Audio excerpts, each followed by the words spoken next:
Hello అండి, అందరికీ నమస్కారం. Welcome back to our channel. అందరూ ఎలా ఉన్నారండి? అందరూ బాగానే ఉన్నారనుకుంటున్నా. ఇకపోతే ఇవాల్టి మన వీడియో ఏంటంటే, చాలామంది అయితే ఏపీ టెట్ 2024కి సంబంధించి అప్లై చేసేటప్పుడు అయితే ఒక ప్రాబ్లం అయితే ఫేస్ చేస్తున్నారనమాట. 10 రోజుల కిందట చూసుకున్నట్లయితే, అంటే స్టార్టింగ్లో మనకు అప్లై చేసేటప్పుడు అయితే చూసుకున్నట్లయితే టెట్ కమ్ టీఆర్టీ అనేది అయితే మనకు ఆప్షన్ అనేది ఉండేదన్నమాట. ఇప్పుడైతే ప్రజెంట్ అయితే అప్డేట్ అవడం అయితే జరిగింది వెబ్సైట్ అనేది. చాలామంది అయితే మన రీసెంట్ వీడియోస్ కింద కామెంట్ కూడా చేస్తున్నారు. ఒకసారి మీరు స్క్రీన్ మీద అయితే గమనించండి.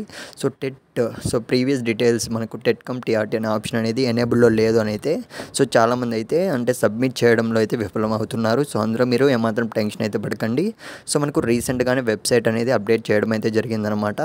నేనైతే వాళ్ళని కూడా కాంటాక్ట్ అయ్యాను. వాళ్ళు ఏం చెప్తున్నారంటే ప్రజెంట్ మేమైతే వెబ్సైట్ని అయితే అప్డేట్ చేసాం. అందులో మీకు అయితే ఏం ప్రాబ్లం లేదని అయితే చెప్తున్నారు. అందులో మనకు చూసుకున్నట్లయితే ప్రీవియస్గా వేరే గవర్నమెంట్ ఉండింది, ఇప్పుడు న్యూ గవర్నమెంట్ అనేది ఫామ్ అయింది కాబట్టి మనకైతే వెబ్సైట్ కూడా అప్డేట్ అయితే చేయడం జరిగిందనమాట. ఎవరైతే ఈ టెట్ కమ్ సిఆర్టీ ఆప్షన్ అనేది లేదు అని ఫీల్ అవుతున్నారు అంటే కొంతమంది అయితే సబ్మిట్ చేయకోకుండా మళ్ళీ రిటర్న్ వచ్చేస్తుంటారు. మీరైతే మాత్రం టెన్షన్ అయితే పడకండి. డైరెక్ట్గా అయితే మీరు సబ్మిట్ మీద అయితే క్లిక్ చేసి మీరు స్క్రీన్ మీద అయితే చూస్తున్నారు కదా, మన సబ్స్క్రైబర్స్లో ఒకరిది అయితే మనము రీసెంట్గా అప్లై చేయడం అయితే జరిగింది. గైస్ మనకు చూసుకున్నట్లయితే టెట్ కమ్ టీఆర్టీ అనే ఆప్షన్ అయితే డిసేబుల్లో ఉందిలే ప్రజెంట్ అయితే. మీరు ఏమాత్రం టెన్షన్ అయితే పడకండి. డైరెక్ట్గా అయితే అప్లై చేసుకోవడానికి అయితే ట్రై చేయండి. ఆల్ ది బెస్ట్ ప్రతి ఒక్కరికైతే టెట్ ఎగ్జామ్కి.